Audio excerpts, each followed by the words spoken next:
So we tried to have like a certain gradient in terms of first giving an introduction, which was both meant for the developer, non-developer. This in the sense of mechanical sympathy, so that we all know what we want to achieve, both from a developer and from an engineering point of view. Then started over with the basic API that Alex did. Simon went into how modern C++ can make your code more readable and more efficient and also safer. And then Mattias upped this one level by saying like, okay, if you use algorithms and SIMD, that you get also like an incredible performance boost and safety reliability and also this merge API. And now the thing is like to go like say the last step to get an arch on what you should actually focus on, because I mean like if you're in the technical detail, you're very quickly getting into small scale optimization and details where you lose the big picture. So this tutorial is mostly about talking how to avoid premature optimization. I mean, we all know about it, that we should avoid it, and but I just thought like I put some slides up to press some thoughts, which I hope this is all preaching to the choir, that you all know about this, but I just wanted to set this out as a reminder to that we can iterate on this and be mindful of these things. So the agenda is basically talking a bit about, I don't know why I call it advanced techniques, because basically they're all 20, 30, 40 years old, but just mentioning we should think about like what happened before, think about the theory, signal processing. There are lots of techniques that one should gradually need. It's a bit like a toolbox. If your only tool is a hammer, all problems are nails, even if they're screws. And this is just like be mindful that this is a continuous learning. Think about algorithms, how you can simplify from the overall architecture point of view. And then how to go into unit testing. There's a running gag also with Alex where I said like, did I mention today that I love unit test? Probably once or twice per day, because this saves us.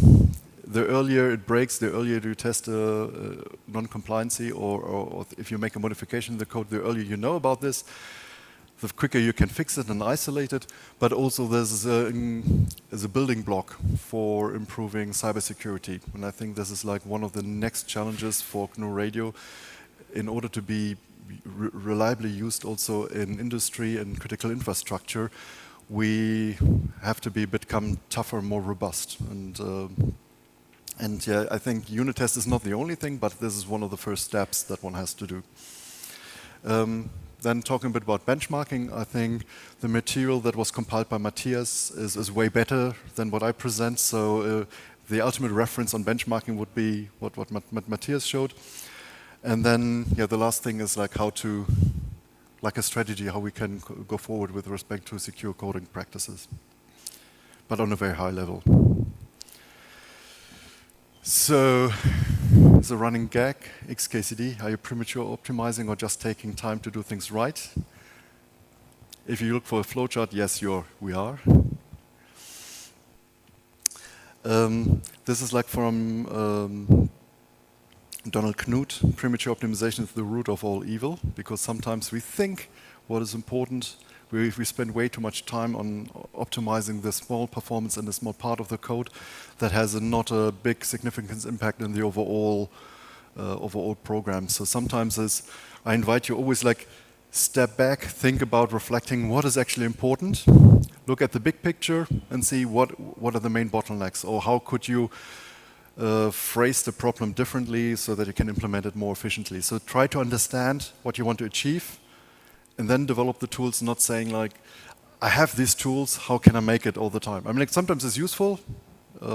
There's maybe the difference between engineering and physics. As an engineer, you get a certain set of tools and then you're trying to find the best possible solution within a given boundaries. And like in science and research often is, okay, I just have limited tools, but how can I change the boundaries so that I get the best possible result out? And this is like the theme of also mechanical sympathy. We should strive for making algorithms that are both abstract and make sense from a high-level point of view, but that's also well implementable and corresponds to the hardware that is underlying and used to implement that. So we all love C++. if you haven't dealt with C++ before, I invite you to look at this video, C++ in 100 seconds. After that, you're a C++ programmer. That's very easy. Actually, I invite you to offline look at it. It's really easy. I was surprised and I thought, like, that's a joke. I looked at it in the center also within our C++ user group, and people say, like, yeah, if you cut everything, all the fluff away, there is not too much you need to know. The language concepts are simple, but the other one is often like engineering practices, like the fluff and the ceremonies that we put around. So if you started with that, then this has been gradually introduced by from the CPP. There was Herb Sutter and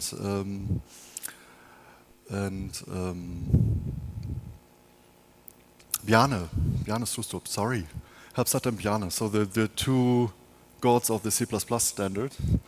And Bjarne, who invented C++, and they looked at the practices of C++ over the decades and said, like, what is actually modern, how should we practice C++?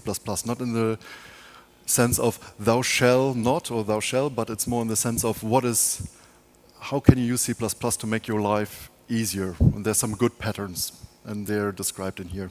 Yeah, so once you're gone through the 100 seconds, and this is a bit more than 100 seconds, but feel free to consult it every now and then. I think it's nice to read. Then you're basically all set. You don't need to know much more about C++. And I think we should also train people on C++, not from a C perspective, but right away from C++. So that's all. Any question? No, sorry. I think it's a bit more. But in a nutshell, that's the thing, is what one should learn, continuous learning and practice and iterate on that. So the general strategy, avoid premature optimization, focus first on correctness and readability. So make sure that the algorithm get your job done, that your peer and your colleague can understand it. And then also think about, like, how can you simplify your structure so that it's long-term maintainable. Because if you have a solution that gets your job done within a short amount of time and you just need it for a year, this might not be such a big issue, but if there's some chance that this has to be maintained by a long time by the community, simplifying things goes a long way. And only optimize when it's strictly necessary. If you see, like, okay, there's a bottleneck, first try to change the architecture and maybe then do micro-optimisations. So mechanical sympathy, so align your code with how hardware works to improve the performance. And yeah, what I would like to stress is focus on the numerical complexity first. And then to make your life easier, use the modern C++. I know that the modern is overused because modern is always changing every couple of years, but languages, like natural languages, are evolving. There's not a static object where you say, like, I learned English in the 1600 and then everything is done. Language, like people, are evolving, ideas and paradigms are evolving, so keep up to date with what's common practice. So numerical complexity, I think the easiest example, we're not going too much into detail because it's heavily overused, is like, if you can, don't use the direct Fourier transform, but use a fast Fourier transform, obvious. But they're also in signal processing. There's like this weird trick, sometimes would that say now in YouTube for catching up lots of likes or phishing, is certain things are better to be computed in the time domain, certain things are better to be done in the Fourier domain or frequency domain. One of them is using the convolution, where you can reduce the number of multiplications, especially for the Hilbert transform. This is very good. Or the other one is median filtering. Then you can do a naive one, which has an n k log k complexity. But if you go for a sliding window, even though you have like a bit of RAM or memory overhead, the complexity goes down significantly. And then you have others like naive or Strassen matrix multiplication, time warping. I think dynamic time warping is also like at least a technique that we heavily use, where you have like a naive and a more improved version. And also for polyphase decimation filters, there are also several ways. So be mindful, learn. If you don't know them, just Google up. And it's also, for me, was very educational. And because once you do this, you get also inspired for other problems where you say like, oh, this looks a bit like this and this looks like this. Let's maybe combine these two techniques and you can get a better solution than if you just do brute force. So yeah, mechanical sympathy. You don't have to be an engineer to be a racing driver, but you do have to have mechanical sympathy. Get informed about how the machine or the architecture you're working on, how it works, what it's designed for, what it's good for, and you become much better. And this is like some of the aspects. Learn how CPU caches work, branch prediction, memory alignment. I mean, like, you don't have to do this. You don't have to know this straight away to be a good programmer. But this is, let's say, the path that most of us went. And they're very good YouTube resources to get into that. So you don't have to know this to start, but invite you while you're developing that you spend some time on, say like, oh, I don't know what does he mean with branch prediction. Can I do branch-free or log-free programming? Just Google or you look at YouTube. There are lots of good lectures on that. And they're quite, many of them are quite good. This is like how a modern CPU looks like. Important is that the designers of the hardware had a certain idea how it's supposed to be used.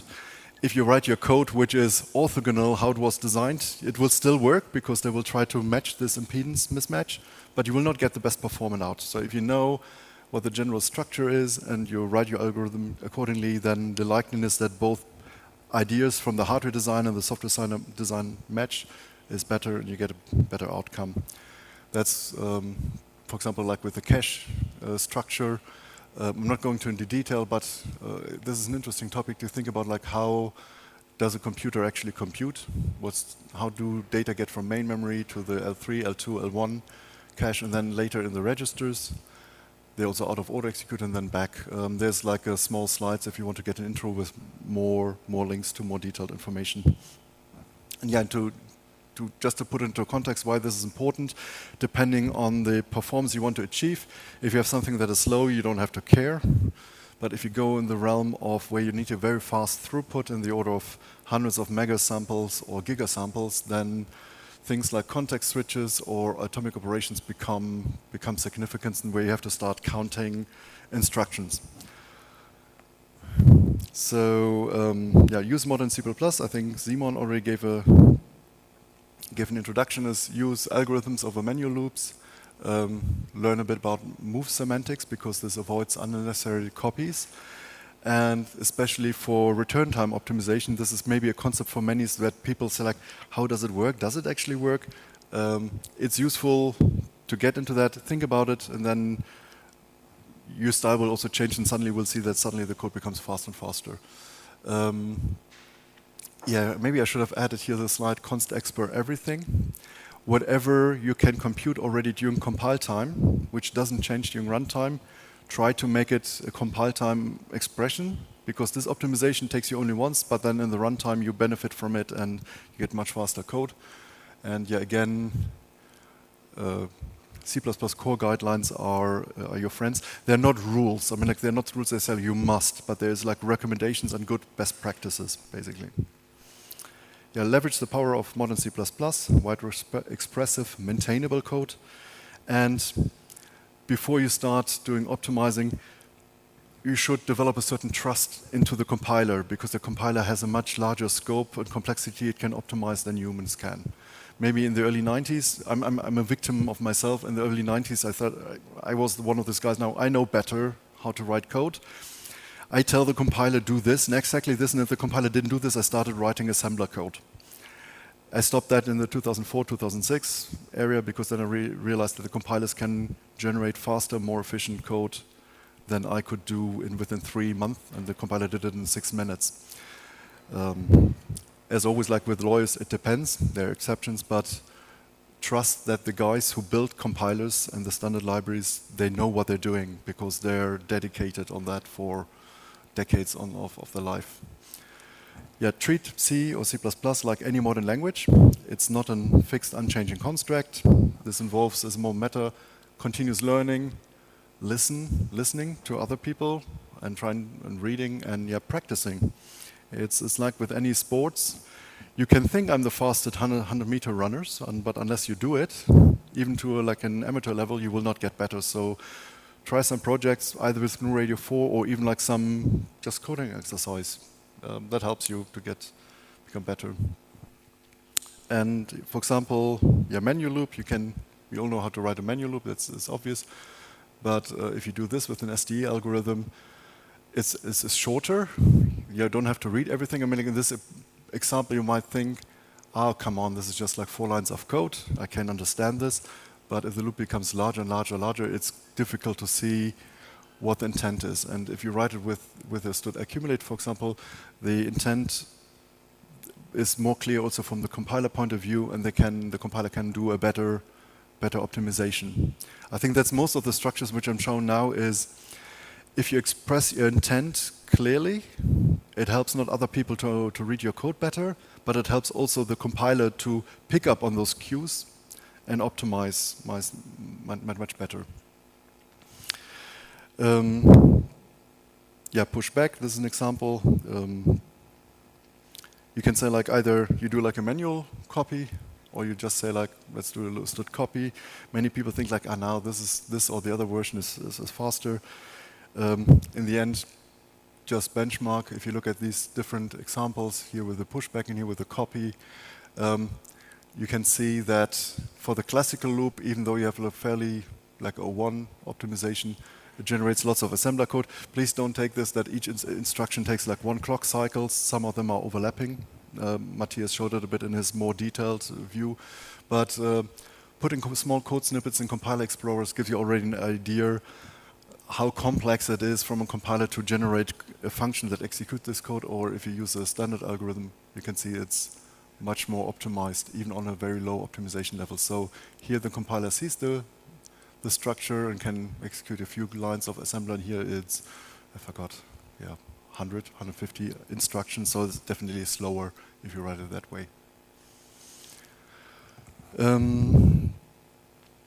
Same, another example, you can express it with loops, or you can express it with algorithms or ranges. Ranges is even better because here sometimes you have this like error, potential typing error, that you begin and end are not matching, that you take this from different collections, that you begin and end is from one vector or another because you make copy-paste. So in ranges, the main benefit of that is it becomes less verbose and safer in terms of typing and debugging. And again, like an example, if you do this, that's instructions, and the other one is equivalent, if not even faster. C-style arrays are dangerous because of auto-memory reads. You can, and usually this is also unsafe because from a design point of view, because you have to give a pointer to int and the size of the array separately. So if here you get a mixed match and you have a wrong integer, so if you don't put n but another integer, that's a source of error. If you use an array as an abstraction, the size is automatically built in, and you can even write it in a way using stdspan or other iterator that this algorithm just not works with C arrays, but also with vectors and other type of collections. You can still use this form, but this is a bit better. Reinterpret cast. We all love it.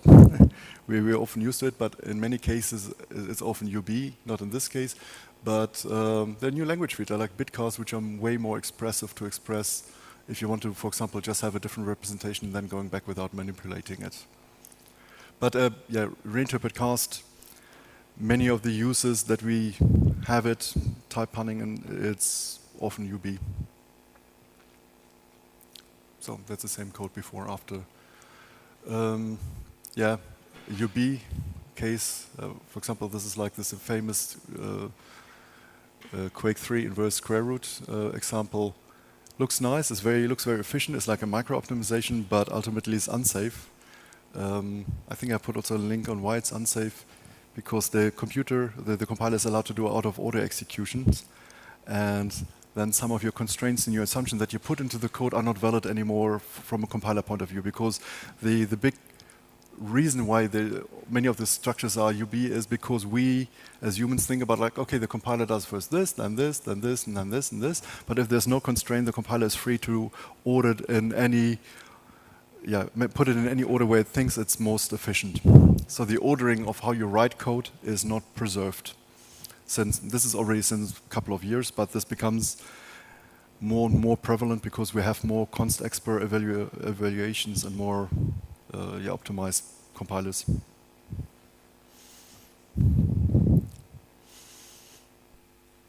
Just a note to why that is UB. And we talked about restrict before, right? The idea is that if you have 2 pointers and they're pointing to a different type, the compiler assumes they are not pointing to the same memory. So they cannot alias and the compiler can optimize. That is why you have that feature that reinterpret cast is full of UB. Right? So it's a good thing that you have that, it's for optimization, but then you also have to understand it does not work like you can just look at your memory and you can just do the pointer and interpret it differently. Yeah, on assembly level you can, but the language has a different abstraction level. Yep.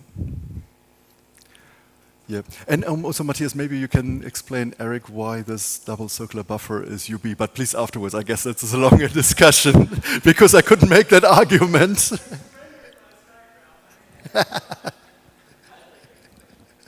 No, but it's, I'm like, we have like 2 resident C++ gurus, Ivan and Mattias are here, and they often told me like, yes, I know what you mean, but it's not safe. And I had to bow down and say like, yes, you're right, and I promise to improve and become better. In terms of resource management, this is maybe obvious. Try to avoid new and delete.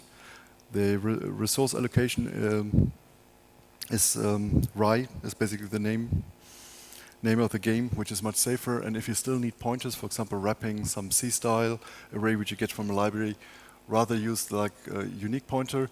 Some might think like by default to take shared pointer, but if take always the object of the least privilege, that's also like a security practice.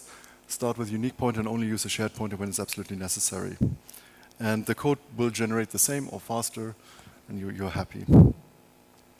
Now, in terms of unit testing, we have adopted the Boost UT library. I mean, this is not strictly a boost. It doesn't have any further boost dependencies, but is within the realm of the ecosystem of Boost. But it's independent and depends only on the standard library.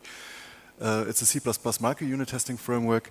It's lightweight, header-only, and importantly, macro-free. Because I mean, unit tests are always nice when you execute them. Also, Google tests are nice when everything runs and passes. But as soon as you get exceptions or threading issues, the line numbers and the debugging information you get are garbage because many of the macros changed the line numbers and inlining what you see. And this problem is not with the UT library testing framework. And it's also faster to compile than Catch2 or Google Test or any of the other one. Has a, to my view, like a very expressive syntax. And yeah, it's fast to compile. And here's just some examples. How do you declare a unit test is with a user-defined literal, like a test, and then you just write within this lambda your expression that you want to test. It can be asserts or can be expect. Expect has an advantage that it gives nicer compiler error outputs. With some other examples, just have a look on the documentation. It's really useful and a very good library. Now, benchmarking. There is like Google benchmarks, of course, but we thought like we didn't want to add too many cross dependencies, so we thought like why not piggyback on the same UT test library, also like a micro benchmarking facility, which uses basically the same syntax. So whenever you write a unit test, you can quickly turn it into a benchmark, and any benchmark is automatically also a unit test in the build system, where you can say like I declare a benchmark, execute whatever course you have, and then you have like certain tasks where you can basically force certain optimization that is suppressed by the compilers. And you have also possibility to put certain markers within your code where you say like I want to have a benchmark not just from the start stop but also intermediate steps. There's also like an API for that. You can have a certain benchmark to define explicitly how often it should be repeated to get a bit of statistics if it's a non-deterministic test. And also can, yeah, as I mentioned earlier, can also be used as a unit test. And produces a, I hope, reasonably nice table output, which is color-coded. You see like which test fails and how it passed. You have a certain param information which is coming from the counter interface, so it's basically the same interface as perf. So if you use perf, this is the same information as if you would put in a profile, an external profiler, and they get like a certain information, what is the mean, min, standard deviation, median, max of the individual test, how much the test totally, and then like some CPU low-level core information on how many instructions were executed, and branch misses when you see like, okay, there's a certain non-deterministic behavior in your algorithm. This is not, let's say, whatever you test, be careful what you test. It's basically a little bit like don't trust any statistics you haven't faked yourself. This is a micro benchmark. Both, I think in terms of the infrastructure, it's implemented correctly, but what you put into the unit test still has a certain bias depending on from where to where you test and what you optimize. But I think this is a very lightweight way to get a first order of magnitude. If somebody says like my block runs faster than yours, please write a small benchmark and then you can see at least the first order whether it's true or not. And that's also the reason why we have this process BON and process bulk interface, because that they are very easy to integrate into these tests. Yeah, then this is like for if you have small micro tests, but sometimes you have like larger complex objects. For example, if you want to debug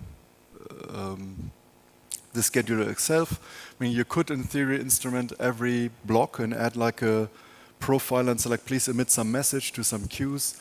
And then you would have basically instrument everything over here. But what we suggest is like don't instrument the blocks, but instrument your scheduler, because then you have a better control on from where to stop, because otherwise you can risk that for very simple blocks your instrumentation is more heavy than actually what you want to measure. And there we backed on the Google Chrome facility. This is like Google tracing, which also used in Android for the Chrome browsers. You have different interfaces. Either if you use Chrome, you can just type in Chrome/tracing, but there's also like a website, and it takes the standardized format and produces flame graphs or any other analysis that you want. And this is the same format used by Google, Android, Clang, and both for the compile and runtime analysis, and we also added as an optional output for GNU Radio 4.0. So what you can do is, yes, purpose is to do runtime profiling of the scheduler across multiple computing domains. And because we use the Google Trace format, it's easier to share, easier to analyze with common tools, so we didn't have to build up our own ecosystem on documenting. And also we don't have to do the maintenance on the secondary tools that build on top of that. So it's opinionated, but I think it's very good. Have a look at it. There's some notes on how to use this, and like a quick example is how you would typically run with that. So you provide a profiler, you have like a handler, which typically you make one handler per thread, and then you have runners where you can say like I have a handler start asynchronous event, which basically you lock this in the trace. You can say in the profiler whether it's locked to memory, to file, or to output. And then you can add like this small explicit event ends or markers in what type of code you want.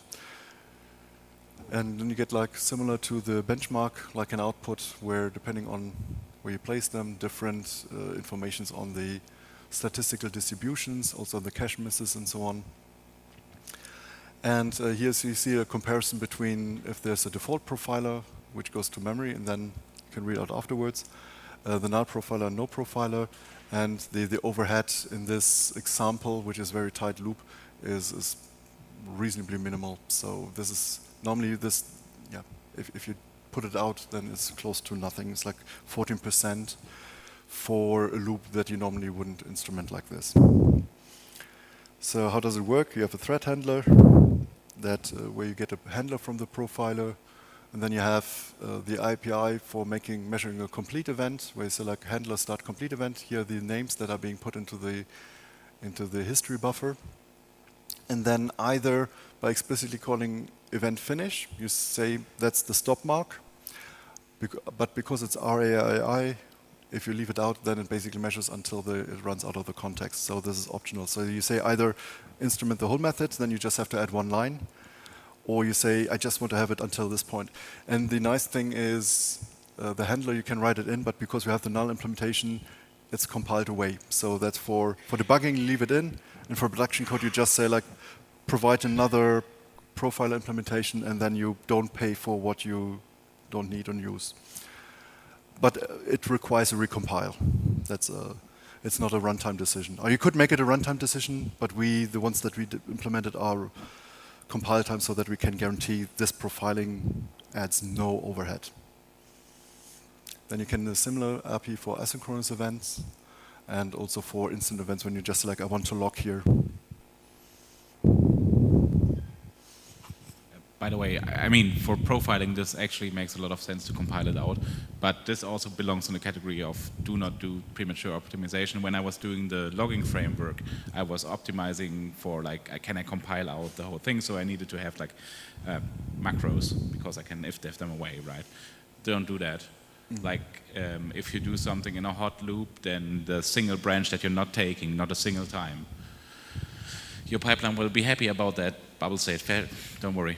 Yeah, and my recommendation is do not instrument the blocks themselves, but if you do an instrumentation, do it around the blocks in the scheduler.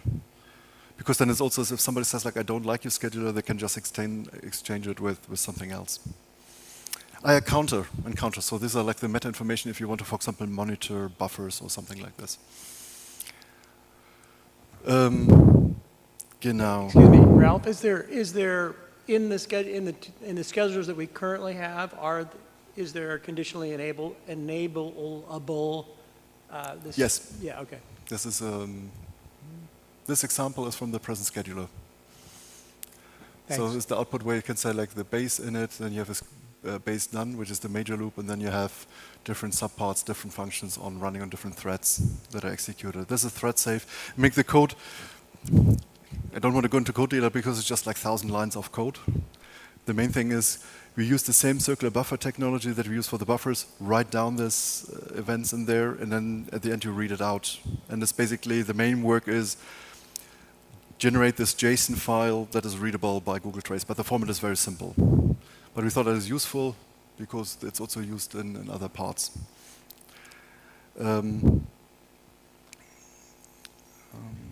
So this is just to motivate it. Sometimes you have, for Google tracing, what you do there.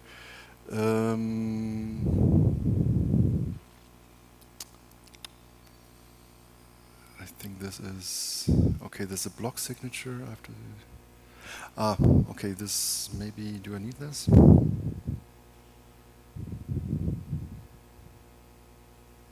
No, I think I can skip that. It's not important. Maybe just highlight, because it came up yesterday, is how do we name variables?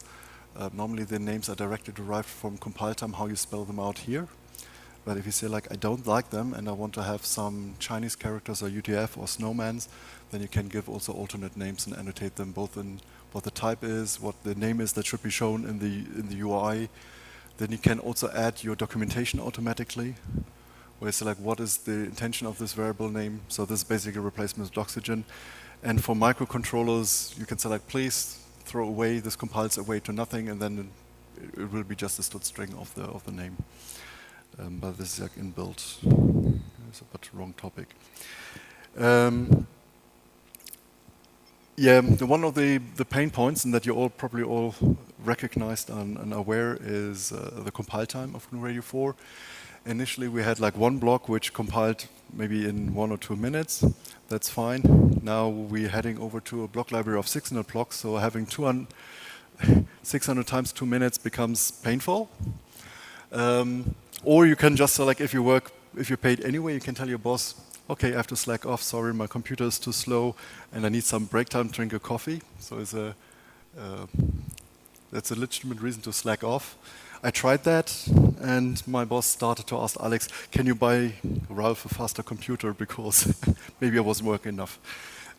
But we all want to have a quicker response. If we develop something, we don't want to, none of us wants to wait for 6 minutes until we get an answer whether it worked or not. And sometimes it's not clear why it takes so much time to compile, but there is a very nice, for here there's an example, and originally it was like 4 minutes to block, but we target 20 seconds, so it was too long. So in terms of improving compile time performance, there's some low-hanging fruits. One is just like to optimize your build system, where you use CC cache, do incremental builds. Ninja makes a big difference, Clang makes a big difference, but also not using the standard linker. So this is like low-hanging fruit, don't have to read. And that brought down the compile times from 4 minutes to like 2. Something that is still annoying, which I think is a bug, which you can see if you compare the GCC 13, for example, against the Clang 18, you see that is nearly like a factor of 2 difference between GCC and Clang for the same runtime performance. And we have to investigate why and maybe send a bug report to both. To GCC, so like, please become as fast as LLVM. And to LLVM, we want to get this down to 20 seconds. There is no reason why it should take so much time to optimize. What's the fuse LD equals LDD? That it uses an alternative linker. This is like it's a faster linker that comes with LLVM. Okay. You have different parts. You have the compilation, you have the linking, and then the parallel build step. These are the low-hanging fruits. There's no risk. Just use them, which we put in the standard build system already in, so that is safe. But just so that people are aware of that. 1 hour time. I mean, when I was building the thing that there was in the message that Alex sent out, I noticed on my, few-year-old laptop, it builds in like 24 minutes. Nothing special. So I'm trying to figure out how come I get 24 minutes on this 3-year-old laptop, and you guys are seeing an hour. Am I not building the same code? Yours faster, because we incorporated this, and we had like lots of other changes in between. So this is. I'm the code that you put up that was like the whatever it's called, GR Radio 4, and that was in the email, right? When I build that on this like not very fancy laptop, it takes me something like 24 minutes. And then of course I installed it native so I could use Ccache. So then if nothing changed, it was done. But just even running it in the container was on the order of. It has a bunch of memory in it. So it's got like 48 gig in it, which may be why I'm not dying. Okay, but it's not super fast. It's like some i7 from a while back.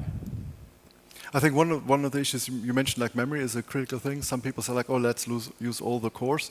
Some compilation units need 4 to 5 gigabytes, so sometimes you very quickly run out of per unit, per compilation unit. If you have more, 16, okay.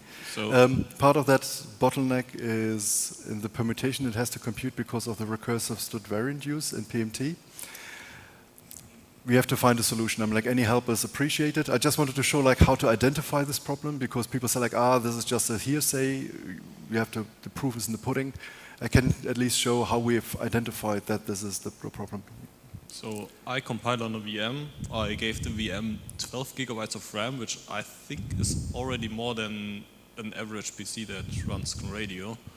And I'm stuck for hours just copying from the swap file or whatever, and the swap file is over 10 gigabytes. I think it's but you do like RAM. reusing all cores. So you said you use Ninja, you don't limit the number of cores you use for compiling, because then you run out of RAM and you start swapping, and then basically all bets are off. Yeah.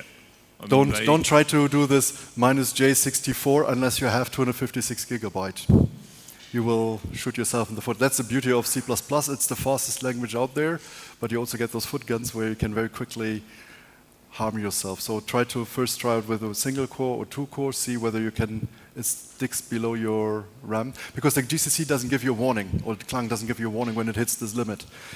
And that's something that I would like to explore, how to tell GCC, stop optimizing. It's not worth the runtime performance at the end, so stop making early break off. But I think on the machines over there's I think 7 minutes for one chain. Relatively fast for the whole project. But it's a pain point, and in order to diagnose this, we haven't known about this, and the question was also like, how do you find out why it's so slow? So you can instrument like, why does the GCC take so much time? And then we found that somebody earlier in 2019 had the same question. Why does my compiler spend so much time on compiling, and what are the different parts? And they added basically the same Google Trace format to Clang. So you just have to have -ftime-trace. And it basically spits out the individual steps it does in the 2 or 3 stage compiling process. Then he wrote also like a small post-processing tool, Clang build analyzer, which boils down and gives you the hotspots for what is expensive. It's a free and open source tool developed by Aras Panchevicius. I'm not sure how to pronounce it. And it's already in Clang since Clang 9. And uses the same infrastructure as the profiler that we have, and produces, now this is not a runtime performance, it looks a bit like this, but it's the same tool. This was the original trace, and you can see here like 4 minutes and 16 seconds for one particular build that we had. And that was for me like gold, because you see like this, the total compilation time, you have the time, you see that's the front end and the back end, and you can see, for example, instantiation that takes time, how many how much time do you take for parsing the header files, how much you take time for instantiating the templates, and later code optimization. So I dug down here in this lower depth and thought like, what are the most expensive things? And was along, and then I found like, oh, std visit lambda, and then you get also like directly the point where it's invoked in the QA settings in this case, and I dug down, and yeah, variant again, visit is expensive, and you get information on functions that took longest to compile this. So this is, for me at least, was gold, and function sets that took the longest to compile, and then you can identify, say like, can I simplify that code? Is it really necessary? And in my case, maybe I skip a bit. Wait a moment, you can, expensive headers to include, so obviously block, because it's a large one, but it's not that much actually, because it's just like 1 second that you need. So for parsing all GNU Radio 4.0 string files, it's just a second, so I didn't continue there. It's not worthwhile to use modules, for example, because modules will not improve much in 1 second. You have a bit of configuration. What I recommend for templated code to increase the max name length to 200, so to get a bit more meaningful template names, because they can get large. And yeah, I found this. What is the problem with this code? I mean, it works. What you reckon what is the problem with this code? So you have like this inside the settings interface, where basically you have here, you get a member, you get a field, a member field of the struct, and you check whether it matches the name, the key that you want to set from the PMT value, and whether you can write it for the given type that the field expects. So basically, if you have a string that is called context, which has been sent to settings, and you go through the runtime iteration, you say like, can I write a string to the field context? Is it possible or not? In this case, if it's violated, I want to throw out an exception. And what it does, because of you have different variant, you have different types, you have basically instantiate the error message for each possible type that is there. So what the compiler tried to do is like, oh, that must be very important code.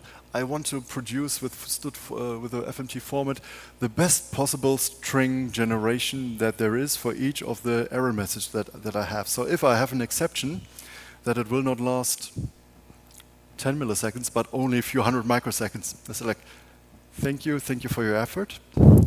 I don't care. If I ever have this is a programming error that should not occur.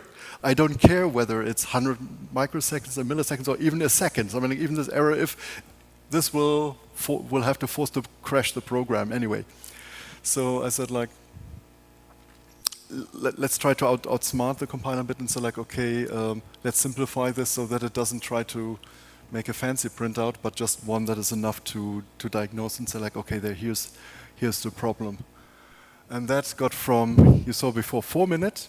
This one line of code chain got it down to 2 minutes. So low-hanging fruit. Still, 2 minutes. For me, we wanted to be below 20 seconds. So we had a poll, how fast do we want to have blocks to compile? Depending on the age, the younger ones amongst our team said like, no, 10 seconds and faster. And the older ones said like, 40, 50 seconds, so we agreed on the middle and said like, okay, that's our target, 20 seconds, somewhere in between. So, this is basically the commit that helped a lot. to half basically the compilation time. And we flattened the tuple iteration and also did some further enhancement. So the next step was going down to, okay, after these performance improvements, we got it down to 1 minute, which is better. Still, you have to think about it, this is like 1 minute times 600, so still a lot. I mean, like if you just have a small project, it's like 1 minute perfect, you don't care. But we want to eventually be able to compile the whole blocklib over and over again. Yeah, that brought it down now to the present stage. So I can't go too much into detail because that's a bit more practical example, but have a look at it. For the tooling, it's free for everybody to use. And if you find some other hotspots or some ways how to optimize certain codes, that would be highly appreciated if you do some pull requests and say like, okay, I can simplify this templating code structures. And this is a nice tool to identify where the bottlenecks are. And if you look, okay, didn't put it out, but some of the traces that I placed out, we believe that we fixed everything that is in the GNU Radio 4 code base. And now the remaining bottlenecks are largely in external libraries that we pull in, like FMT is very compile time heavy.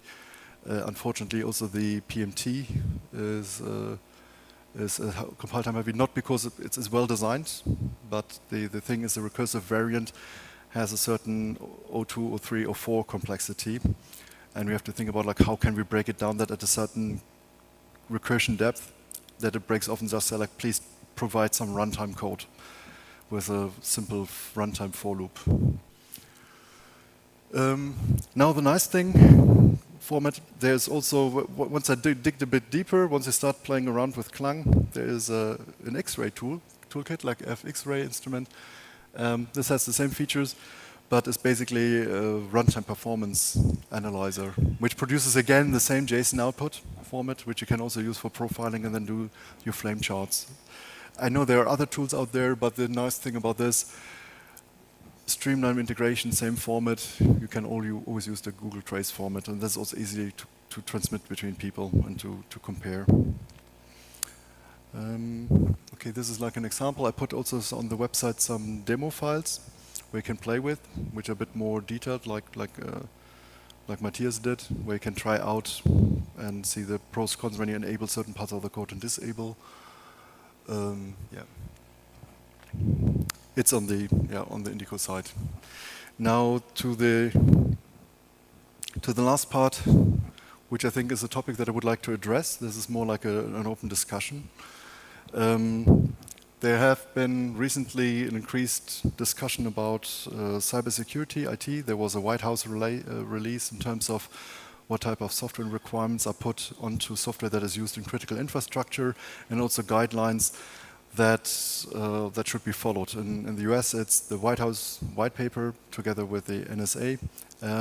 But I thought like, okay, the US is a forefront, but then I went back and I actually realized that Europe has already released this policy 2 years earlier, but everybody ignored it. But now they tightened the screw since last December and said like, eventually, both the European Commission, but also Germany, in our case Germany, the national government funding agencies will reduce funding for code that is not safe and doesn't conform to this basic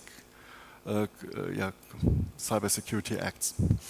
So we all want GNU Radio to be used and to be useful, and but there are certain opportunities, but there are also challenges and risks, and we have to think about like proper software engineering designs and be mindful of the total cost of ownership, because the larger the code base becomes, the more there's a risk of maintenance costs, but also challenges with respect to flexibility, onboarding, and adapting new changes. Because if you have a code base that takes 200,000 lines of code and you ask a new code developer, please make a change, it's very, I mean, like having a code base of 10,000 lines of code, it takes you like a couple of days, maybe a week to get into and modify it.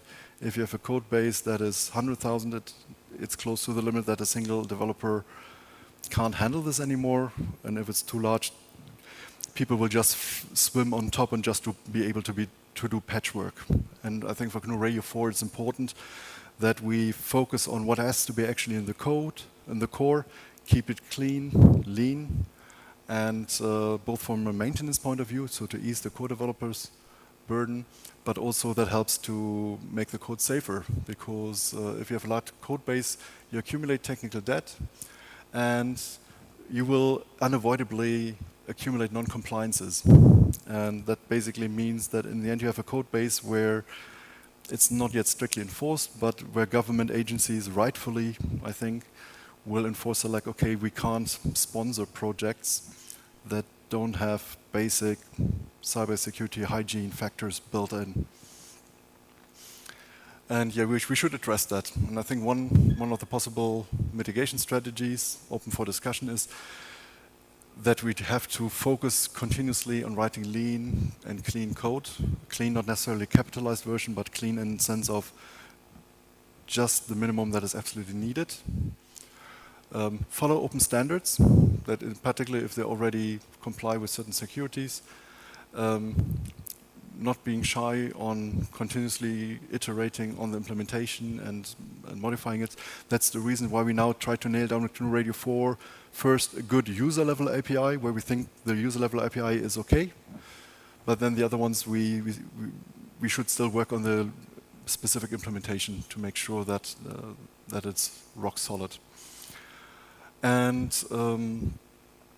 yeah, but we also have to develop a way how to share this experience, both in terms of how we use C++, how we develop code within GNU Radio 4, and build up competencies. So, because we need more people. I mean, like now we're happy to further support GNU Radio 4 because we also use it in our facility.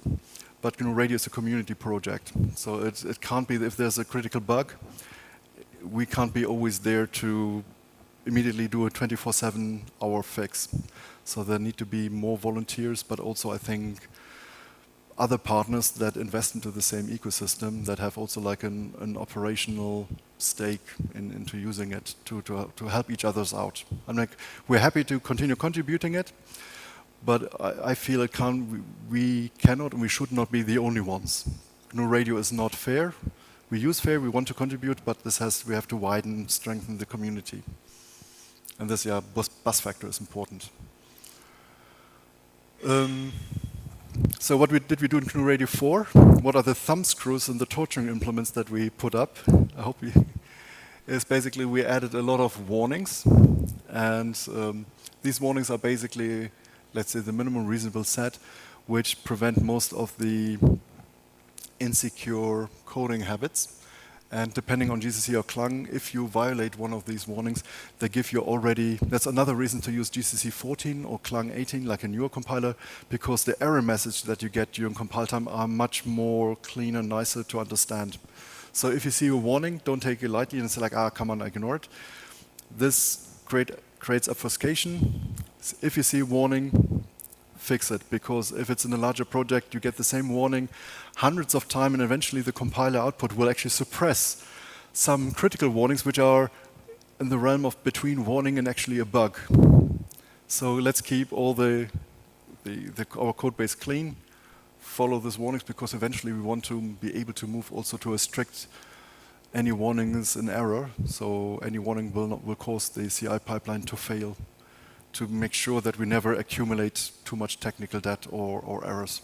And there the unit tests are important, because the unit tests explore different aspects of the API and cover most but not all of the ground of making the code secure. There's some additional ones for GCC, like misleading indentation, duplication, and so on. So there are certain things that both share, certain GCC. Now it's in between mix. Some error messages are cleaner in Clang, some better in GCC. What we do typically in-house is we alternate that. A couple of weeks we predominantly do GCC and then do we Clang. And that helps us also to make sure that they're on par, that we don't fall into the trap of a compiler bug, or that we exploit a compiler feature which is not conforming to the standard. So I would also invite you, this is not like GCC or Clang is better, use both, because both have merit. Yeah, and the key takeaways is like, try to catch issues early, don't ignore these. Try be proactive and fix them early on. So what we deploy additionally, you can have a look on the CI/CD pipeline. We use Sonalint, which is a free static code analysis.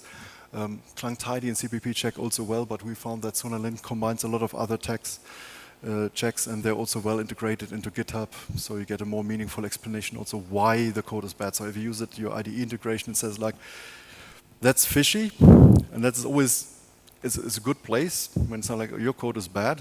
But the nice thing of these tools, they say like, it's bad because of, and then they give like a small excerpt, often from the CPP core guidelines actually, where they say like, please don't use this because of this reason. You can continue reading. This is bad practice, but do this instead.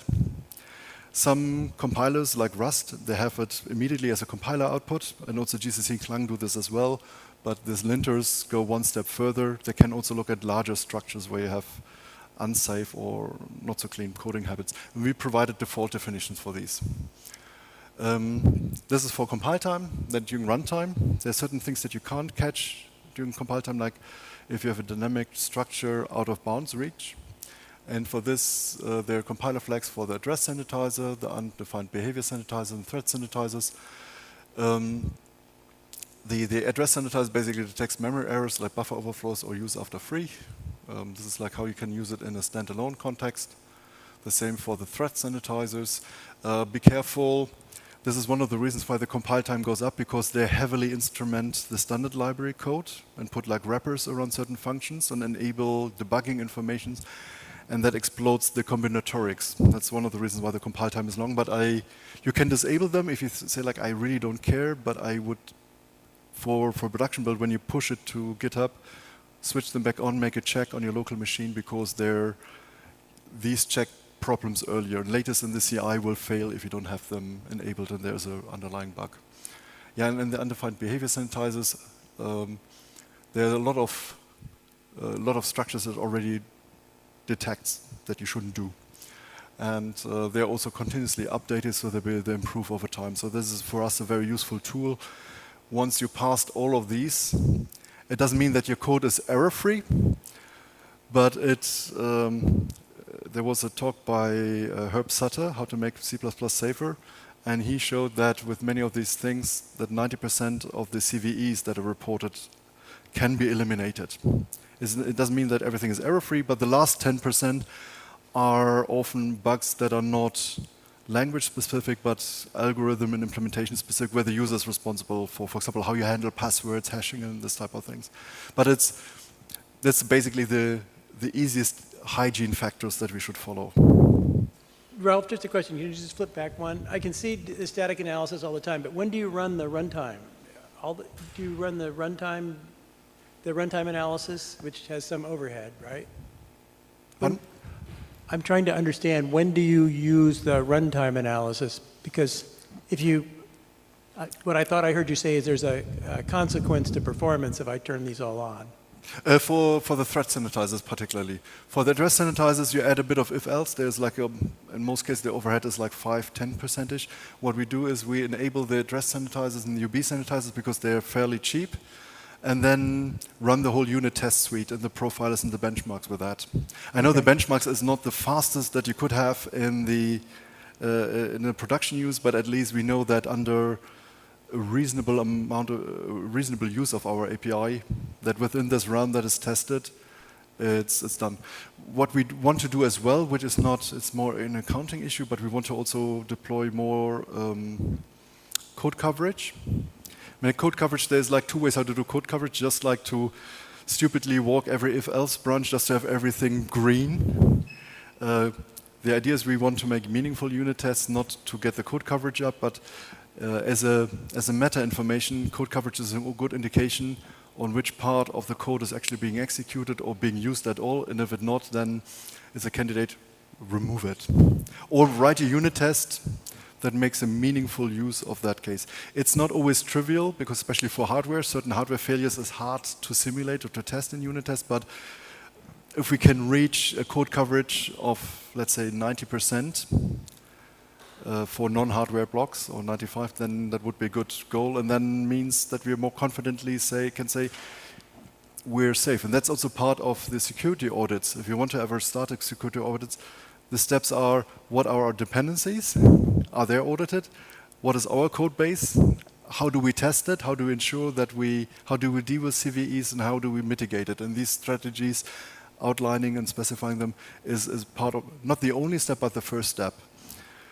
But we should be looking actively for help. I mean, like, there are some other users. I think Oak Ridge is also working on these topics, and other DOE and NSF-funded labs, where maybe we should ask for support. Can you help us making this safer? Also documentation, because that is useful also for the industry. Because when they say, like, I use GNU Radio and it's a vetted dependency, it's easier. They don't have to spin up their legal department. That saves them money, and that is an easier investment. So if we share this, then that's a real benefit for industry, for everybody involved. One more question on that. So in the CI, if I just say make in the CI, say on GitHub, do I get all this stuff turned on and then? Not the thread sanitizer. Okay, not the thread. Okay, and all right. But we could enable it, but the problem is. And technically, which build type is this in CMake? Is this a debug? Okay, and with the debug, I mean, like, there is. And you've fiddled with the default, so it's not on -00 in the debug build? Yeah, they're in. I mean, like, basically, these are just the CMake flags for the build. By default, the address sanitizer is on. UB sanitizer, I think UB sanitizer as well, but thread sanitizer is off. They're by default enabled for debug. And for release, they're disabled because their release is more for performance. Okay. But that's also when we look for CI, when we merge something, even if there's some different behaviors on the CI for release than on local machines. But when we merge something, ultimately, okay, it has to be also compiled locally, but ultimately, even if the release fails on GitHub, we merge it if we know that it passes the debug builds for GCC, Clang, and mscripten. But yeah, we want to have all of the tests work reliably, but there's some, especially the perf counter, for some bizarre reason. My feeling is that the GitHub runners are somehow castrated in terms of what they pass through, and for the kernel perf counters. We can't reproduce it locally, unfortunately, and we don't have enough diagnostics why it fails on the CI. Because even if we use the same runner, the same build system locally, it works. So it must be the host running machine that does some behind the scene, outside of the runner, that we don't catch.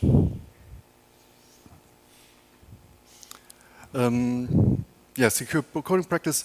Please mind the compiler warnings. Treat them as errors to enforce code quality. Also leverage static analysis. Continuously check your code for issues, both in the IDE and CI. So don't just compile with the command line tool. I mean, that's also possible, but that's the level where an IDE is really useful. And use the runtime sanitizers, because if they flare up, they show you very early on, oh, there's a problem. And then one should stop, fix, and move on. Yeah, and combined with the code coverage, this covers a large fraction of possible CVEs. So security is an ongoing process. Never you say, like, my code base is secure now, but we have to regularly use these tools and improve upon this. And yeah, collaborate and automate. I mean, we're trying to automate already quite a bit, but it's also that all team members, everybody who contributes to GNU Radio, is aware that ideally they should check it. They should not use GitHub as a compiler to check whether their code compiles or not. They should ideally first compile it locally, because GNU Radio is an open source project, and unless we get extra funding from GitHub, the runners are scheduled and have a certain job limit per day. And if we have more people contributing to that, that can become a limiting factor. So test it early, not to stress the CI too much. Last but not least, this is not to annoy you. It's not like it's like, come on, you should. I hate you, and I want to make your life programming difficult or inconvenient. This is a bit difference between, for example, Rust and C++. By Rust, you're getting annoyed by default, and then you basically, and Rust educates you to say like, no, you shouldn't do this. This is unsafe. But early on, from the very first line of code you write, and say like, no, the borrow checker makes sure like, no, you don't want that. And then people take it are more accepting. So like, okay, sorry, I'm new into Rust. Thank you. I take up your comment. Yeah, exactly. And then only once you know like, oh, I want to access hardware, they say, now use unsafe. And then it's like once you're at the level of using unsafe, you're already in the realm as a Rust developer in the realm where you say like, I have enough experience. I know now what it implies not following all the rules that I had to learn before. The problem is C++ is older. That has basically being open by default. And you have to add this additional checks as a hindsight. So many people say like, why do I have to put it? If I disable the warning, everything works fine. Only when my code only breaks when I put the warning in. And people start thinking like, oh, you used a practice that was unsafe in the first place. So but this is a highly debated topic. I mean, like, Mattias can probably talk about hours about this, how to implement this which policy. C++ choose being very lenient and backwards compatible because you don't want to annoy people who use code bases from the 1960s. And now we have to think about how to move on. And my proposal, what we did also in the existing CI is we added these checks, not to annoy people, but when they contribute, that they get early on a feedback and say like, hey, you can do better. And hopefully with these tools, that will be also meaningful to say why it fails. Okay, this is like some generic tricks. Again, just to wrap up. If you want to have distributed real-time programming tips, you want to improve the performance, first look always on the big O notation. Every computation that you don't have to do in the first place because of an algorithmic trick that you use is best. The best computation is the one that you don't have to do. So, and then have a look on how your computer works. Use const.expr and notably SIMD instructions. Keep your code simple. That's the next step, and the rest is like already quite detailed. But I think the two first ones are the most important one. And then some reference and some good reads. And let's discuss.